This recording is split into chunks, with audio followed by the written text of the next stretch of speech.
Good day, ladies and gentlemen. Welcome back to another episode of We're Talking Shift. Lauren, I feel like it's been forever since we've talked. I mean, I guess it's only been a couple weeks, but it seems longer. So, what have you been cooking up for us today? Well, you know me, and I don't cook much, but we do have a lot of things. I've had some things floating around in my mind lately, Lori, and I was hoping to compare some notes with you and just kind of find out if some of these common wellness related myths perhaps are Mm. true or false, because I think we kind of accept a lot of things as truth just because we've heard them said enough times. But carrots don't help you see in the dark. Did you know that? Oh man. Well, actually, I'm glad I haven't wasted a lot of time eating a ton of carrots then. So that's I don't funny. know what would help me see in the dark other than like turning on the lights, right? I think that's probably the best for my wellness to avoid Yes, trips and falls. just flip a Probably need to. switch. That's Yeah, right. Turn on just the flip a lights. switch. I don't know. I don't know. No x-ray vision over here. One of the advantages to modern living, we can just flip a switch. For the most part. For the Yeah. most part, we Yeah. can. Okay, Lori. So hopefully you had a good hearty breakfast this morning because I'm told Mm. breakfast is the most important meal of the day. You know, I go through phases. I am not a big breakfast eater personally. Although I will say, in the last few months, I've made more of an effort to eat 2 eggs every morning. Just 2 eggs every single morning because I know I need the protein. So even though I'm not hungry, I've started making myself do it. I could just drink coffee for a couple of hours and eat like around 11, but here's the thing. Here's the truth around breakfast. I think that line is nonsense, first of all. Breakfast is not the most important meal of the day for everyone. That was actually a marketing tactic created by food companies, go What? figure. Say it ain't Uh-huh. so. Yeah, yeah, not scientists or doctors, food companies. For especially the food companies that had cereal brands. So in the early 20th century, some of these food companies that sell cereal said, well, let's just make breakfast the most important meal of the day so that, obviously to boost sales. So it's not based on any conclusive health evidence at all. So there's that. Uh, Interesting. I feel I like a know. lot of the lies we believe are marketing gimmicks. Absolutely. Yes. Fat makes you fat. That's a good one. That was a lie Mhm. put out by the sugar industry. Um, there's a lot of them out there. So you really have to question, heart healthy seed oils, vegetable oils, peanut oils, canola oils. That's another good one Mhm. that are supposed to be, and heart healthy, which I don't even like that phrase, but that's bullshit too. So you have to really you really have to do your research so that you know what you can believe and what you can't. As far as breakfast goes, studies on intermittent fasting show that skipping breakfast can actually have a lot of benefits for weight control, for blood sugar regulation, and basically metabolic health for a lot of people. So it really depends on a person's individual needs and the lifestyle. Of course, there are some exceptions, like maybe people with hypoglycemia, if they have low blood sugar, they probably do need to eat right away when they get up. Diabetics, if you're an athlete, higher energy demands, pregnant women. So those certain people obviously may benefit and may need to have something to eat as far as breakfast, a meal right away upon getting up to stabilize blood sugar, prevent energy crashes, and all that good stuff. But that statement is not a blanket statement that applies to every human being on the planet at all. So I say figure out what works best for you and do that. If you want to eat, eat. If you don't want to eat, don't eat. But don't eat or not eat based on the phrase, and that's all it is. It's not a fact. Breakfast is the most important meal of the day. Not a fact. Okay, I do have some takes on this, and these are also Mm. not facts. I am no expert, but Okay. breakfast, I feel, is the best meal of the day, not because of the time of day, but because the foods are the best. So I'm a big breakfast for dinner girly. I love Mm. breakfast foods. I'm not a big breakfast eater, though. I am not going to carve out time in my schedule to eat, specifically because I found through my own intermittent fasting, breakfast tends to slow me down for the rest of the Yeah. day. Yeah. I think the breaking of the fast is probably the most important meal of the day, but I don't think that means breakfast, in my Right. opinion. Right. I tend to agree. That's one of the reasons that prefer to go without breakfast because I feel like my energy levels, my focus are all much higher when I don't eat. But if I just eat my two eggs, then it doesn't affect that. I still have the same amount of focus and energy because I'm only eating, healthy, two healthy eggs with no carbs, no sugars, no breads, cereals, no garbage food. So that works. That I have determined works really well for me. Okay. What do you put in your Mm. coffee? I like my coffee black. Okay. And occasionally I want, sometimes I'll have a little bit of cream. I'll have some cream maybe on my third cup. But if it's good coffee, which I make good coffee at home, can't always get it when you're out. But if it's good coffee and it's nice and rich, I just love black coffee. I do too. I have a particular favorite that I absolutely love, the best black coffee, and I really don't want to add anything to it. It is excellent. So, with your black coffee and your two eggs, I have to know, are eggs bad for your heart? We've been told this before, Lori. Bullshit. That's just that's what this whole thing is going to be. I think my bullshit meter is going to go off with pretty much every one of these. No, eggs are not bad for your heart, and this is based on early research that blamed dietary cholesterol, like what you find in eggs. They blamed it for heart disease, but more updated, new, larger studies show that for most people, dietary cholesterol has very little impact on blood cholesterol. So there's two different things going on there. Eggs are awesome. I love eggs. I think Eric and I go through 4 to 5 dozen eggs a week in our house. That's just the two of us, and the dog gets one a day. So the three of us, I guess.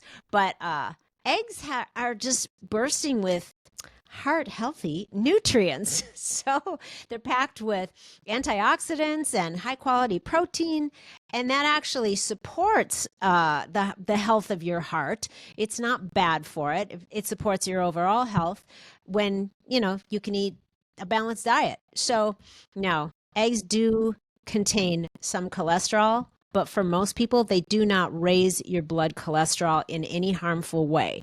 So, again, they're actually a really excellent source of protein and nutrients. So, I would not buy in to that. I think it's, for the most part, nonsense. So people always say like all things in moderation, and I kind of thought for a long time eggs were a part of that, where it's like I can't have eggs every day, but if I'm cooking eggs on the weekend, that's a healthy choice. Would you say, I mean, you eat them every day, so maybe that's incorrect. Yeah, I think that's incorrect because basically what you're saying is I should only eat protein on the weekends. Meh. I mean, if you I'd be break it down, sleeping all week. if yeah, I mean, if you break it down to what is the egg offering you, right? The egg is offering you nutrients, antioxidants, high quality protein. So why would you say, oh, I can only have all of those good things on Saturday or Sunday? Your body needs those every day. So what difference does it make if you're getting it from eggs or chicken or beef or, whatever other source of protein you're taking in? Okay, noted. Eggs Like, every day, perfectly fine. How do you perfectly fine. feed the egg to the dog? Do you just crack it over her food? No, she gets one raw egg in a little bowl every morning. That's her, and she cannot wait to get up and have it. So we crack a raw egg into a little dish, not part of her food, and that's her breakfast. Raw egg. One raw egg. That's her breakfast. That's what Okay, she gets. yeah. Yep. And then she gets her So food I at dinner. Yes, I will occasionally, not very often, feed the dog a raw egg, and I've been told you should really cook that. You No. know, salmonella. Well, I mean, and no, your your dog has a whole different system in their guts designed to process what they eat in ways that are different than us. That's where they can be out foraging and finding, a dead carcass that's been there and probably munch on a little before you go, stop, and they're fine. So no, the dog. And I will say, we buy really great fresh eggs from our neighbors. So, but even before we did that, buying, organic store bought eggs or whatever, our dog's we've been doing that for years. She's never had an issue ever. Okay. So I don't think that's true. I think people are And just about what they're not used to. yeah, people are just nervous about things that, they don't have any real evidence to back up or validate their fear. I will say this too. Eric eats probably at least 5 eggs a day, 4 to 6, depending on the day. His doctor just told him the last time he was in, which was about 3 or 4 weeks ago, that his cholesterol was the best she's ever seen. It was phenomenal. Wow. So, and he is essentially 95% carnivore. So it's all protein, meat-based protein, eggs and fish, and he's good. His cholesterol was the best she's ever seen. So there's that. I don't know if a lot of us in 2025 can afford to eat 5 eggs a day, but I'm really happy for Eric. And say less. I guess that counts this myth as debunked. All Debunked. right, Lori. Yes. Yep. Yep. This is one I've always struggled with. I don't believe it because I don't want to believe it. Do we need 8 glasses of water a day? That's a lot. It's a lot. Uh, I've had an issue with that one too for decades. And again, there's no scientific basis for 8 glasses, like 8 8-ounce glasses is basically what the rule of thumb has been purported to be. But there's no universal scientific study that determined exactly 64 ounces as necessary for everyone every day of plain water. So, I mean, it seems kind of obvious that our hydration needs would vary based on your body size, your activity level, your diet, the climate you live in. And we get water from a lot of other things too, right? You get a significant amount of water just from the food you eat, depending on what you're eating, especially if you're eating any amount of fruits and vegetables or taking in other beverages, certain teas, soup. So it's not just from plain water. Again, there can be some exceptions, like maybe people who are sick, especially if they've, had high fevers, sweating a lot, vomiting, diarrhea, all the nastiness that comes along with that. Yeah, you might need to take in some extra water. Pregnant or breastfeeding women, so that they can stay properly hydrated. But, you again, it's kind of like if you're thirsty, drink something. And if you're not thirsty, you're probably okay. One of the best ways, or not maybe the best way, but one indication is if you're not thirsty and your pee is pale yellow, you're probably good. If you tinkle very dark, then you probably need some more fluids. Oh my Clear, goodness. if if you're putting out something nice and clear all the time, then you maybe are drinking too much water. Hmm. So, and here's the other thing. Drinking drinking plain water, especially a lot of it, is not the most effective way to hydrate anyway. Our bodies Huh. have to have electrolytes. So, plain water, when you're drinking a lot of plain water, it can oftentimes just pass through your system without properly hydrating your cells. So, you need electrolytes.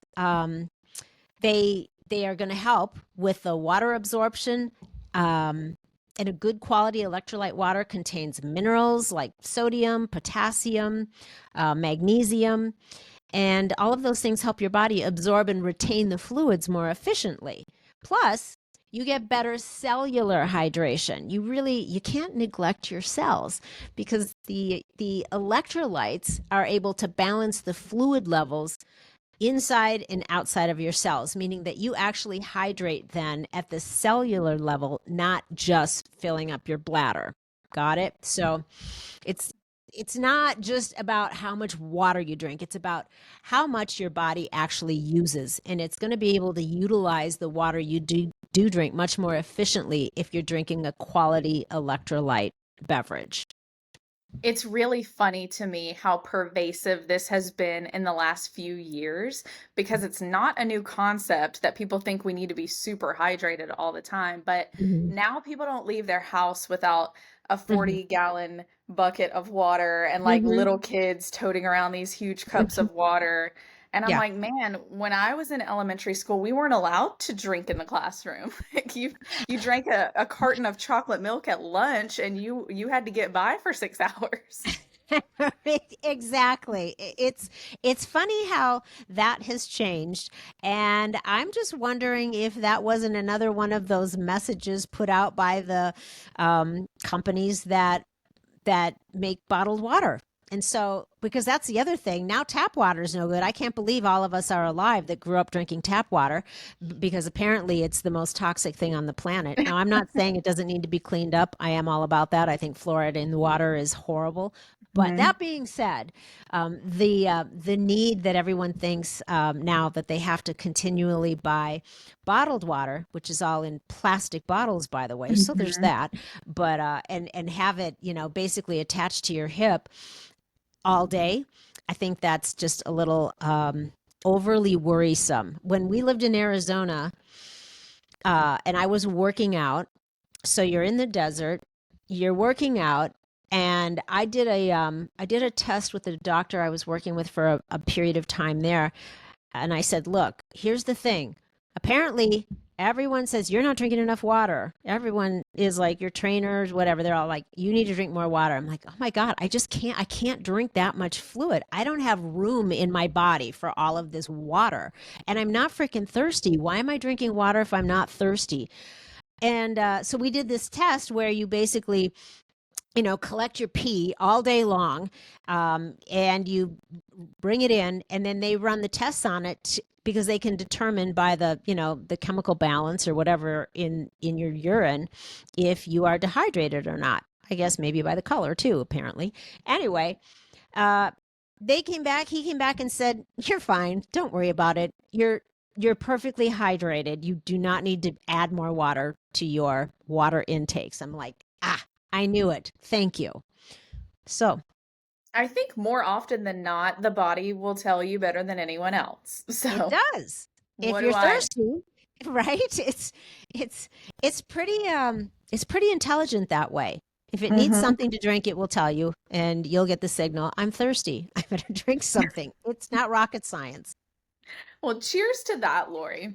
Okay, speaking of how underhydrated I am, I Mm, was in a wedding this past week and we were standing directly under the South Carolina sun and it was hot. It felt hot. But when we, at the end of the ceremony, kind of made our way back up the aisle, all the other bridesmaids were saying sweat was dripping down the backs of their legs. And I'm like, I didn't break a sweat. Like it felt mm, hot, but I mm-hmm. didn't break a sweat. Mm. Were they sweating out their toxins and I'm just not that toxic? That's well, that would be a fun way to look at it. Um, but unfortunately, not so much. I'm probably truly dehydrated. Possibly, but really what their bodies were doing were their bodies were trying to cool itself down. So Mhm. that's the main job of sweat, right? It's to just cool you down. It's not really efficient for detoxing you. That is not its main purpose. That's a job for your liver and your kidneys. They are the Mhm. body's detoxifiers. They filter and eliminate waste through your pee, your poop, but not sweat. Saunas or sweating, feel great, but they're not like magic detox machines. So if you're in the sauna and you're sweating, again, because your body's hot and it's trying to cool itself down, and you may have a trace elements of a little bit of detoxing going on, or like, you're the wedding, you're outside, you're just hot and their bodies are trying to cool themselves down. You may have a little bit of a higher tolerance for heat than they do, so then maybe that's why you weren't sweating. Some people just sweat easier than other people. But the studies tell us that only trace amounts of heavy metals or chemicals might appear in sweat, not nearly enough to sweat out a meaningful amount or actually detox your body. You would overheat and collapse long before you could sweat out any significant amounts of harmful toxins. Mm. Are Yeah. there any benefits to significant sweating, intentional sweating? Well, let's say coming back to saunas, which would be intentional sweating, then that's the reason people go in there. Mhm. There's really the benefits there are just for good circulation, for your skin, for your mood, for reducing inflammation for sure. So there are benefits to sweating connected with saunas in that regard, but it's not really for detoxing. Okay, noted. So if Hmm. you are one of those ladies who go to the gym like me in a full face of makeup because you don't plan on breaking a sweat, I think there's no shame in that game. No, I mean, I mean, go with however you want to go. I mean, I personally don't like it if I'm out like in the heat and I've got a full face of makeup because it just feels gross to me. I'd rather Mhm. not, but I don't usually break a sweat in the gym either. And I have a high tolerance for heat, so Right. to each his own. I guess we're the lucky ones. All Yeah. right. Hand dryers, more hygienic than paper towels. What do you Ugh, think? I freaking hate hand dryers. That's been a pet They're peeve so of mine. icky.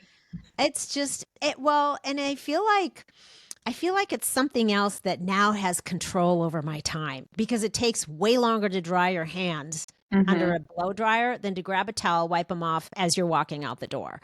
Right. So, yeah, it's maybe only, 2 minutes of your time, but it's the principle of it. I don't like something else, especially a freaking hand blow dryer, Hmm. managing my time. So, when I'm at the airport, that's a great example. And you're trying to get from point A to point B because it's always stressful being on the airport schedule and running miles through an airport to get to where you need to go. And then you got to hit the restroom.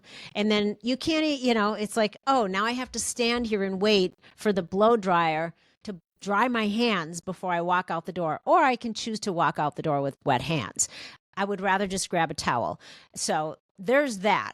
That's one of the reasons I resent them. That's the reason I resent them. I don't like something else controlling my time, even if it's just 2 minutes.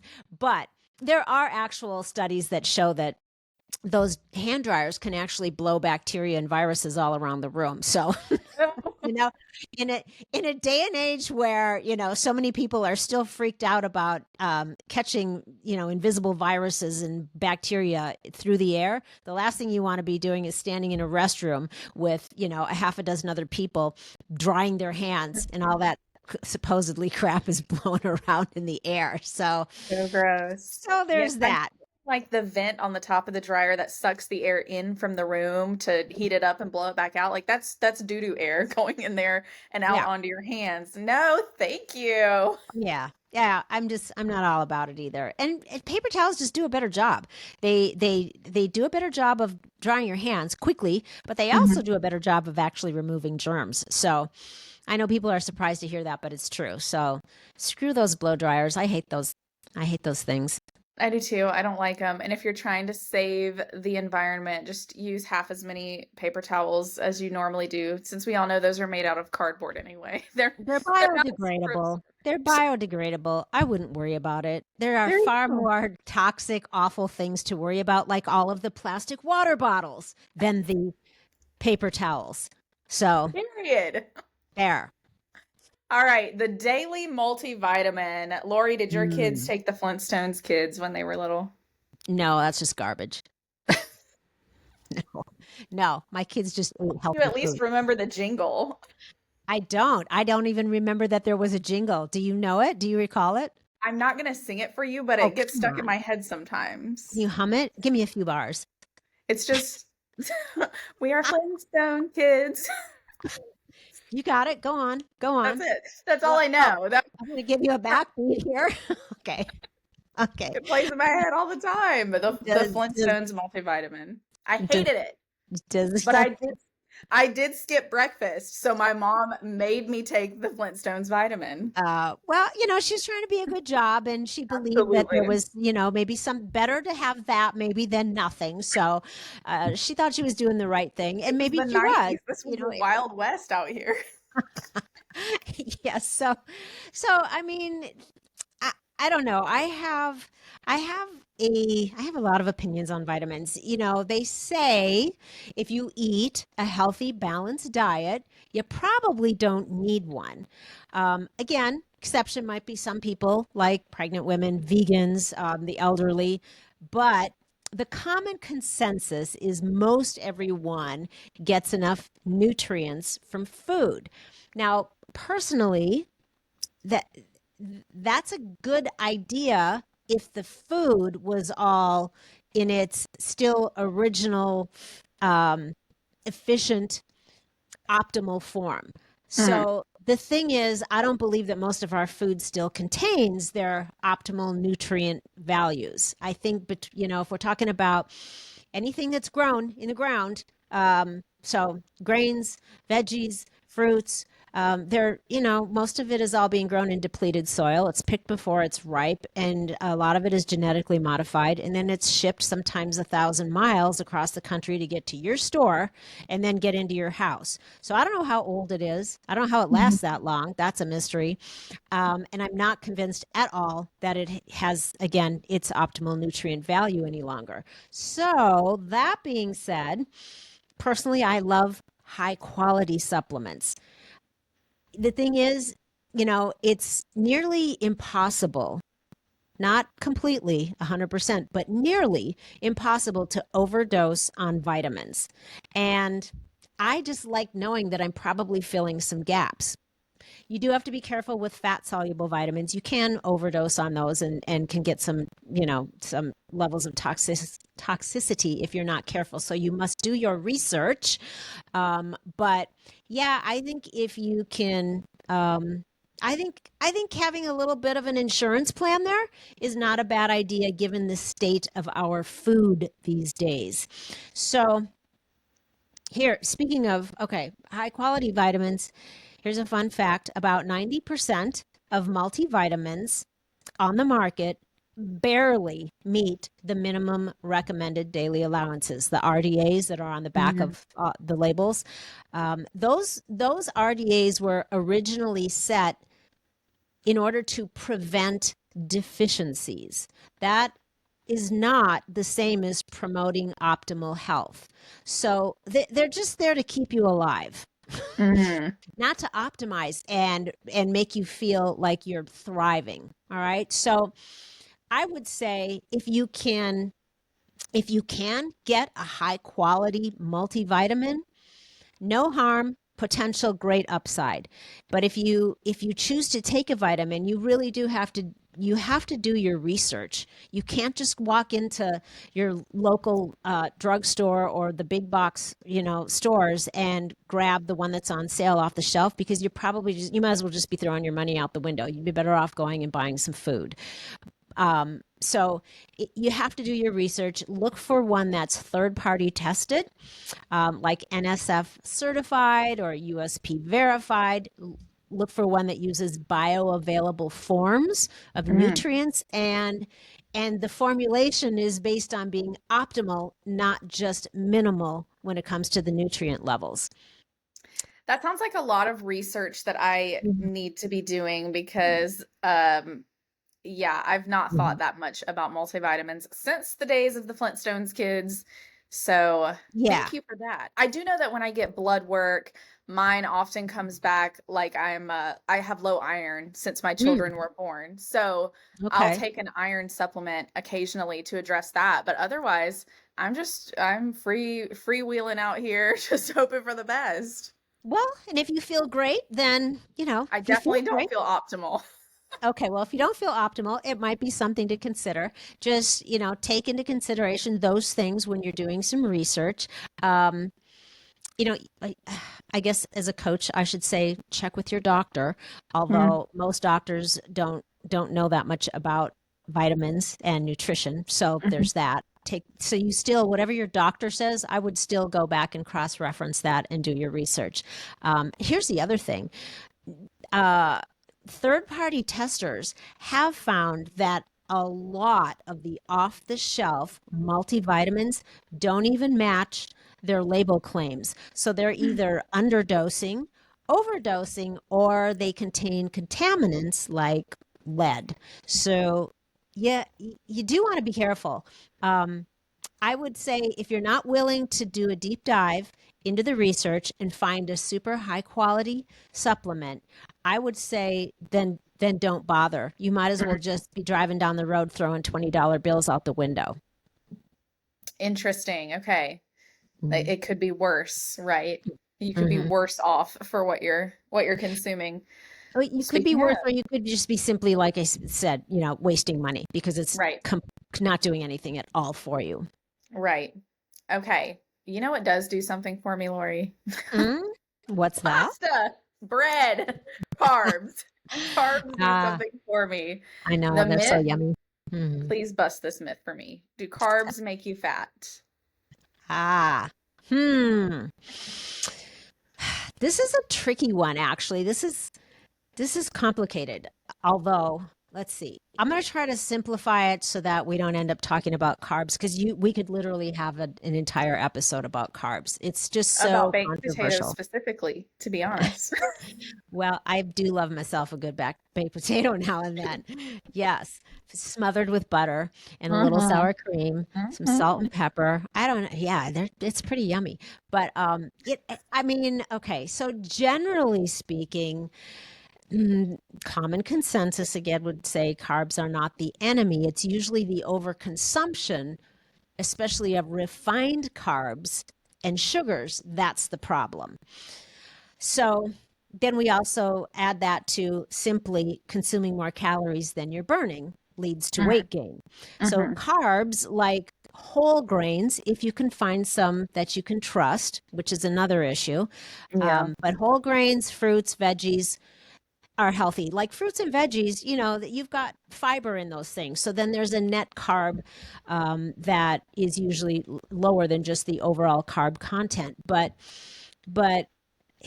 you know, too many refined carbs especially and too much sugar, which is again is a simple carb, as a regular part of your diet can definitely make you fat depending on your genetic makeup, your activity level, how much you're consuming. So that's the long and the short of it. Uh, Again, we could talk a lot about grains and because then you get into the whole issue of GMO grains and the fact that they're all most of these grains that you're eating in the form of pasta and breads are all sprayed with glyphosate. So now you got toxins. There's just a whole lot that goes along with that. So I just try to avoid, for the most part, carbs in general, with Mm. some exceptions, like an occasional baked potato, which is super yummy. I try to find an organic one. Um, yeah, so you know, it's like a lot of other things. You just have to beware of, do you like the effects? How's your body? Are you at a weight that you feel is healthy? Do you feel energetic? Do you feel good? And if you're not feeling like you're in an optimal state or a state that you'd like to be in, then one of the first things that people should look at, I think, is their carb and sugar consumption, because those are typically the culprits. Mm. Those do tend to make me drag. Now, you were talking about refined carbs. Define that for me. What is a refined versus an Well, unrefined, a y- crazy one? yeah. So if we're talking about carbs in the form of anything made with grains like wheat, like so bread, pasta, pastries, all of those things that are made from a grain like wheat. If the wheat is refined, that means all of the it's stripped down so that it can be anything that was of nutritional value in it is now gone. It's stripped Hmm. down to its simplest form so that it can make something that has the texture that we've become accustomed to, like soft bread, like the pasta. But when it's whole grain, typically, like if you've ever had whole brown rice, Hmm. or if you've had a whole grain bread, you know it's got texture. It's chewier, right? It's not as tender. Hmm. That's because the husk and the other parts of the grain have all been stripped away. So what happens then, for example, with a loaf of bread, you strip it all away. Now you have a nice soft piece of bread, but then they have to add things back in. So when you turn over and you look at the label, you see, oh, there's been niacin and riboflavin and all this stuff, which are basically, a bunch of B vitamins and some other vitamins that they've had to put back in there because they were all Hmm. stripped away when they refined the grain. Does that make sense? It does. It does. One that comes to mind for me that I learned about on my health journey was the flour, like enriched white flour. It's Yeah, like it's exactly. if it's white because it's bleached and it's Yeah, enriched because they had to add some stuff that they took right. out of it. Exactly. Yes, exactly. That's the other thing. Good point. That's why it's white and not Hmm. brown, like a brown or a whole wheat bread or brown Hmm. breads. Yes, because they've bleached it so that it's nice and bright white. Isn't that so gross? I think it is. And by the way, that's what they do to seed oils too. They bleach it. It's just the processes that they go through to make those oils on the shelf is so nasty and so gross. If you watched it happen from beginning to end, you would never put another drop of that oil in your mouth ever again. Ugh, yuck. Mhm. Yeah. Okay. Speaking of yuck, those nasty hacking coughs in the winter, is it because the cold weather makes us sick? Lori, I believe this to be true. Oh, okay. Are you sick every day it's cold? No, Oh, no. okay. So, yeah. Well, okay. I mean, I grew up in Definitely it. do feel like staying in bed when it's cold. Well, yeah, that's about temperature though, not because you're sick, right? So, Okay, fine, fine. viruses make you sick, not cold temperatures, right? People just tend to gather indoors more during the cold months for obvious reasons, which Mm, makes it easier to spread germs around. Um, so, yeah, colds and flus, they're caused by viruses, not by being mm. exposed to cold weather. You really have to come into contact with the virus to actually get sick. And the temperature itself is not the culprit. So, do not blame the weather. Okay, well, let me ask you this one. When I was little, my mom used to say we had to always like dry our hair after the bath or shower because having wet hair can make Mhm. you sick, and it's because of the coldness on your scalp. Is that not true? I don't think that's true. And Lori, I I remember that. I grew up in Minnesota. And so, yes, long, nasty, cold winters. And I remember hearing that too. But no, there's no evidence that you might just be uncomfortable, but will Mhm. you catch, the flu because you have wet hair and it's cold? Not likely. My Pretty brain un. is just not allowing me to not believe that having wet hair can make you sick if the weather's also cold. Yeah, well, I maybe just if you're standing next to somebody with the flu. need that too. Okay, I will take your word for it, but my brain isn't processing this very well. Well, you are free to not process as much as you want. Facts are facts, okay? All right. This might be a pet peeve for a lot of people, and so maybe they're the ones who made up this myth. Mm. Cracking knuckles causes arthritis. Is it true? Mm. I know. I often heard that too. And I checked into that. Did you just hear me crack my knuckles? I sure did. Uh-huh. I love doing it. And I do it pretty much every day.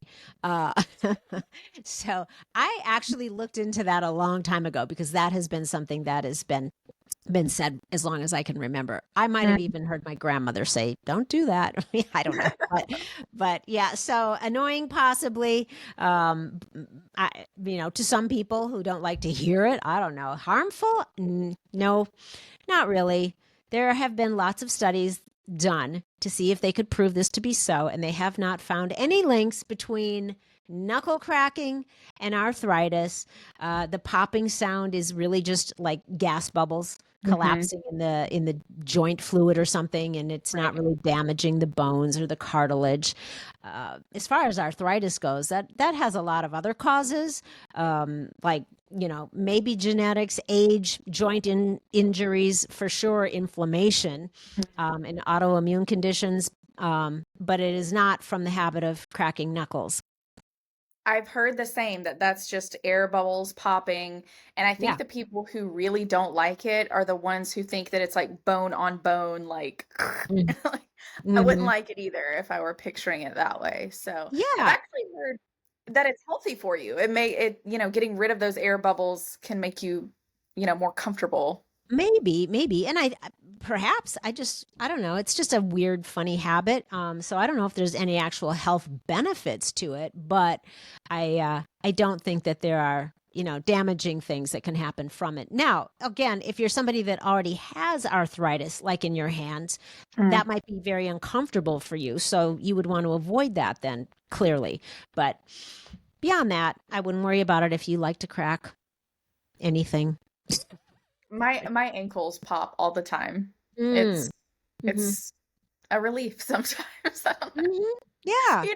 Also like when you like squat down on the ground and then get back up and everything pops as you're Oh, yeah. coming back up. That's such a Yeah. good feeling. I know. I think so too. I'm And people cracking should my embrace back it. and things all the time. So Yes. for sure. Yes. Don't knock it. Okay. If you don't work out for an hour, it's not even worth your time. Look, this sounds like an excuse I've made before. Uh-huh. Yeah, that's a common one. So, yeah, and maybe it's that may have stemmed from old beliefs before they really started learning a lot more about physiology and the effects of health and different types of workouts on the body.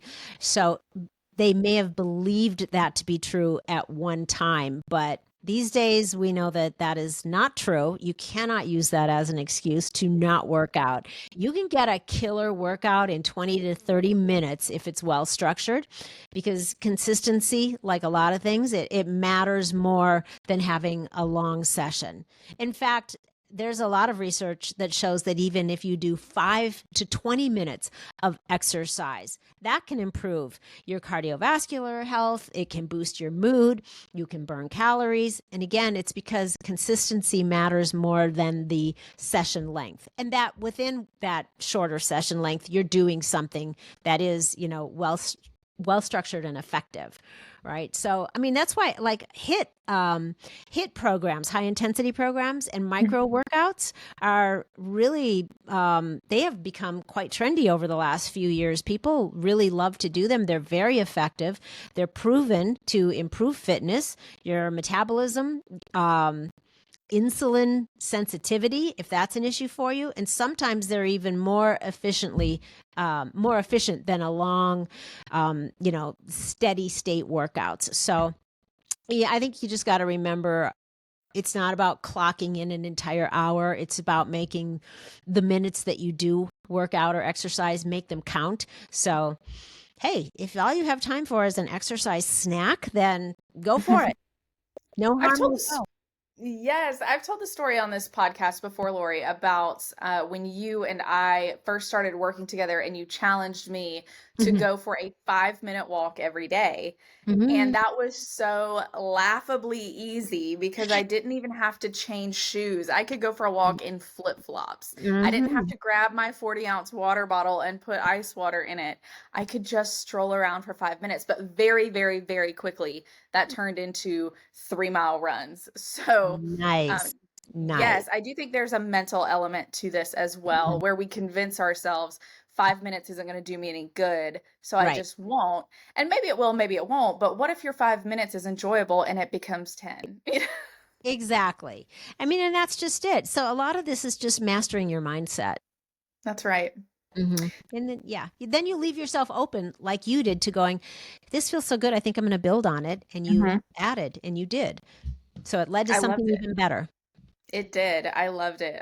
I wish I could do it all the time now. I'll work Hmm. on it. Maybe a 5-minute walk today. Will be Okay, be I'm the going to move. challenge you to that. Text me after you're done. And when we do a 5-minute walk, that's 5 minutes in one direction. 5 minutes into the woods and 5 minutes out of the woods. Yes, ma'am. I like it. Okay. Okay. Can you spot reduce fat? Because when I was a teenager, we were all trying to do the crunches to Mm, lose the belly fat. Is this a thing? yeah, wouldn't that be nice? Wouldn't And that like be the wonderful? windmill thing for your arms. We did that one too. The wind, what's the windmill thing? I don't I remember wish you that. could see, but you just stretch them out and make like tiny circles and then Oh, backward, okay. bigger ones. Gotcha. Gotcha. Well, that's going to be a nice little exercise for your shoulders, but it's not going to do anything for you, like getting rid of. Is that like maybe for the Clearly fat it that, didn't. what do they call that? The bat wings or the something under that tricep area where the fat can get really flabby? Is that, My yeah. sisters and I call it the second wave because you The wave and it waves too. Oh my God, that's hysterical. I've never heard of that. The second wave. I love it. Okay. So no, unfortunately, no, no, no, no. You can't control where your body loses fat. So yeah, your abs are, as they say, made in the gym and the kitchen. So doing Mm. crunches will build and strengthen your ab muscles, but the fat covering them isn't going to disappear just because you targeted that area. So What? yeah, I'm sorry. The visible definition that you're looking for when you're doing all those crunchies comes from the overall fat loss through a combination of your diet and your strength training and maybe some cardio. So, unfortunately, my dear, you cannot out crunch a muffin top or a beer belly. Not going to happen. Oh, so the 27 different machines in the gym. Tell me, tell me, we don't need to be hitting all those then. Yeah, well, you can because you still want to have a good, strong core. I would say just because it may not be specifically targeting the fat around your midsection is no reason not to do them. By doing any kind of strength training, you're going to up the rate at which your metabolism is going to be burning calories and Mm. stored fat. So it's still going to help you, but it's going to help from the overall fat loss in in the body and not just only that specific area, right? Yes. Okay. So when people say that they hate leg day or they're due for leg day, Hmm. it's not thinning out their thighs. It's just building the muscles under Well, the fat. yes, it's building the muscles under the fat. It's toning the muscles and giving your legs a nicer shape. Hmm. And because that's a big muscle group, your quads, your legs, you are expending a lot of energy to work those muscles. That energetic expenditure is going to help you burn stored fat. So it still works to help burn fat, just not in the way you think that you're thinking about it in like in that particular targeted area. Well, I'd like to apologize to our listeners because I really thought I had found a loophole to get us all out of leg day. I'm Sorry, I'm guys. afraid not. Do leg day. It's a really good do leg day. Yeah. Yeah. Leg day. All Mm, right, omega-3 supplements. These are a scam, right? yeah, not at all. Those What? are those are not a scam. So, Okay. What? no. Okay. So first of all, let me just say I love this topic. In fact, I love this topic so much that I actually did a podcast on this subject about 5 years ago. We'll have to look back. I want to say it's episode like in the 70s, maybe 72 or something. But Mm. because I started learning about fats, which is what omega-3 is, in the early 90s. So I Mm. read this book by author Udo Erasmus, who is the guest I did this podcast with, I just talked about. His book is called Fats That Heal, Fats That Kill. And it totally opened my eyes to the things that we were referencing a few minutes ago about seed oils. So, omega-3s are not a scam. Those are essential fatty acids that your body needs. That's why they're essential, but it can't make on its own. So the omega-3 fatty acids like EPA and DHA, they're found like in fatty fish, flax seeds. They're super, super healthy for you. They can reduce inflammation. They support the health of your heart. They help with mood regulation. They're amazing. And again, we need them. They are critical for optimal brain function. These essential fatty acids literally help build and maintain healthy brain cells. They support your memory. They improve your whole sense of mood regulation. So they're amazing. I actually have a liquid supplement that I take a couple tablespoons from. We do every single day, and we have for 30 years, for about 30 years. Now, here's the scam part. The scam part comes from poor quality supplements, kind of like what we were talking about with the multivitamin. There are some cheap omega-3s that are out there, and they're bad because they're oxidized, meaning they've gone rancid. So they're either rancid, they have maybe low concentrations of the active ingredients. That would be what I mentioned a minute ago, the EPA and the DHA, which are components within the omega-3 fatty acids. Either that or they're just plain out contaminated. So the supplements are great, especially if you're somebody that has a diet that's low in the fatty fish. The fish that contain the omega-3s are the fattiest fish, like salmon and trout and mackerel and sardines. Those are all good fatty fish. And if you're not eating much of that fish, then you can get yourself a really good, high quality, again, third party tested omega-3 supplement. I happen to use Udo's oil, which is derived from flaxseed every day, but we eat a lot of fish and seafood too. So we get plenty of it.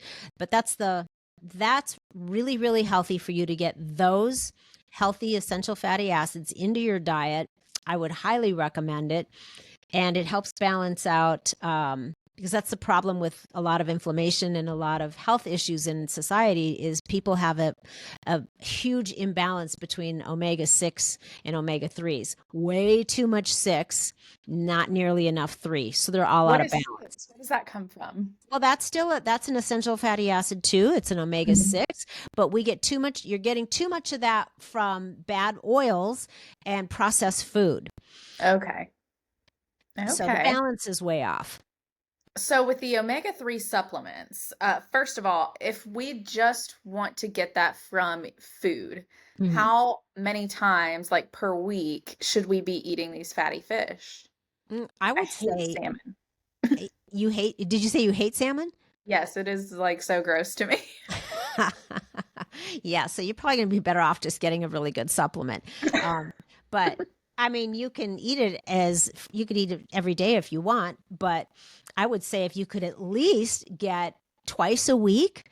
hmm But again, you're going to want to research the fish because not all fish, like a lot of white fish, doesn't have any Right. meaningful amounts of Right. omega-3. You need the fatty fish to hmm get that. It's a fat, obviously. So that's why supplements come in handy then. So somebody like you who's not interested, remember when I said, I think it was a couple weeks ago, a couple episodes ago, I was talking about all of the cans of mackerel that we have hmm in the cabinet. Mackerel Yes. is one of the healthiest fish you can eat. So we just like Eric eats a can of it every morning with his eggs. Oh my goodness. Do Anyway, these fatty ones, I mean, salmon to me tastes very fishy. Do they all have that like distinct taste? well, some more than others, but if you are getting salmon that's really fishy tasting, it's probably not a good quality salmon either. Mm, You're going to okay. want to, yeah. So, So we can get some omega-3s out of a mild fish. well, I would say that salmon is probably one of the more mild of the fatty They fish smell to me. so bad to me, Lori. I Okay, just so you know can't. what? Let's just no fish for you. No fish for you. You go get supplements. That's it. Hey, and the supplements, the fish oil or the omega-3s, do they give you a fishy burp? I've heard that before. I don't know because I don't take them. Okay. So I cannot testify to that, but it might be worth it. One fishy burp. I don't know, for all of the health benefits. Can you I get think over I'd it? almost rather try the salmon than to be burping up Mhm. fish every Mhm. day for the rest of my life. Well, get yourself a good, if you can get a wild caught, good piece of salmon, and you Mhm. let me know, and I'll tell you how to cook it and see what happens. Okay. I probably should have one in a restaurant before I try to cook it and see if it's still a big fat no for me. Try that. Try it. I mean, our 3-year-old grandson loves salmon. Our kids grew up eating salmon. And if you're not I did too, and I think that's why I hate it. really, that's The interesting. the smell of it while it's cooking is so off-putting to me. Huh. I don't know. Mm. I don't get it. I don't smell fishiness in the air when I'm cooking salmon the way I I cook it. don't know if it's a fishy smell, if it's just like a salmon smell, but salmon is it's definitely a smeller. I feel the same way about bacon too, though. Like the way that it smells when it's cooking, it has me not wanting bacon ever. Huh. Okay. Well, you are an outlier, I think, 'cause Maybe most bacon so. lovers are like, bacon. I smell it. Where is it? Is it done yet? Whatever. What? They can have that. All right. What's next? What else you got for me? Are low-fat foods healthy foods? Not necessarily. Typically, no. I wouldn't call low fat foods, especially if they're processed food. I'm like, is a cucumber a low fat healthy food? Sure. Hmm. Right. but when you say low fat foods, you're talking about processed foods or foods like low The fat label yogurt, says it's low fat. like low Right. fat yogurt, low fat sour cream, low fat what else? Yogurt, there's sour cream, there's yogurt. I don't know. Most of those products are loaded with added sugars, refined carbs, or artificial additives because they have to do something to make up for the flavor that you lose when you take out some of the fat. Plus, the texture usually goes downhill as well. So, once you lose flavor and the texture that's normally provided by the fat, you got to come up with another way to make that food palatable. So that's where we have added sugars and other artificial additives that come into play. So I think that I don't know why you would bother eating foods like, if you're buying sour cream or yogurt, for example. I don't know why you would go for the low fat choice. They suck. Get the I full do. fat ones. They're so much better, and That's right. they're probably going to have less sugar, unless you're buying a flavor, that, because now they're all full of sugar. You have to Mhm. get a plain Greek yogurt would be so much better. But the thing is, the healthy fats are just so essential. They help with our sense of satiety, the flavor, the nutrient absorption. So you don't want to be afraid of that. Our bodies have to have fats for hormone production, for brain function again, and to be able to absorb nutrients and for our cellular health. So trying to eliminate all the fats from your diet is a huge mistake. And that can lead to nutrient deficiencies, hormonal imbalances, poor overall health. So I would, keep the good ones in your diet, get rid of the bad ones, again, like the seed oils and the fake butters. That stuff is garbage. And just remember that low fat does not mean healthy, it usually just means highly processed. Yes, I think I would rather have half as much full fat sour cream than twice as much low fat sour cream, personally, just based on Yeah. flavor alone. Yeah. Yeah, it's just it's gross. So you're compromising something that you really isn't doing you any favors. It's not Right. helping you at all by making those kinds of compromises. We are American Southern people over here, and so we really love in the summertime a good hot dog. And I went recently, well, a few summers ago, I found these turkey dogs that I don't want to say the brand name, but a national brand turkey dog, and it was like 99% fat free. And Lori, When I cut one of those things open, it was almost 100% filler, which Mhm. looked like little bits of plastic. Ooh, Eh. ooh, Yeah. that is disgusting. It's Gross. so gross. So freaking Gross. gross. I've been buying beef hot dogs ever since. I don't care. I don't care about the fat. If I'm willing to eat a hot dog, I probably shouldn't care anyway. But the visible Exactly. fillers in the 99% fat-free hot dog was so disgusting to me. Yeah, that's really gross. Who knows what you were eating? It's just gross. If you're gonna, like you said, if you're gonna eat a hot dog, then just freaking eat a real hot dog and enjoy it and move on. Enjoy it. Mhm. That's Just, right. I'd rather have one beef hot dog than three filler turkey dogs. So yeah. Ew. now we know. Ew. Live and learn. Well, Lori, this has been fun. It's almost time for my daily glass of red wine, so I Oh, really appreciate your time here. it's morning. It's 5 o'clock somewhere, Lori. Yes, there you go. Good answer. So what's your question? I just know that this red wine is Mm, heart healthy and great for me in all the ways, mm, right? I love it. I love how you're trying to be so convincing. You We've just all wish. been told a glass of red wine every day is good for your health. I know Mhm. you've heard Yeah, I have heard it. I have, and I used to really enjoy a glass of red wine on occasion. I don't not so much anymore. Rarely, sometimes with a nice meal, but it's got to be a very particular type of wine, not from the United States. And but here, I don't want to get off on a tangent there. I actually did a whole podcast on wine too. I'll have to find that. We'll have to put it in the show notes. Very fascinating information about how wine is produced, and the difference between the wine here in America versus how wine is basically with the additives in other countries. So if I am going to drink a glass of wine, whatever color, it's going to be from France or New Zealand or Spain. It's going to be from somewhere else. Okay. I won't digress anymore about that. We can put the link to that because it's fascinating. If you're a wine drinker, you will want to understand that. We'll put that link in the show notes. But here's the thing. The often cited health benefits of red wine, like heart protection from the resveratrol. That's the benefit that's being touted.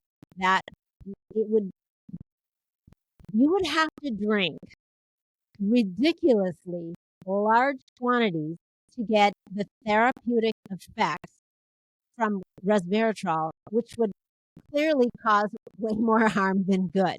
It would be much better if you want the benefit to take a resveratrol supplement, but the alcohol risks just outweigh the benefits of trying to get that supposed healthy compound in your red wine consumption.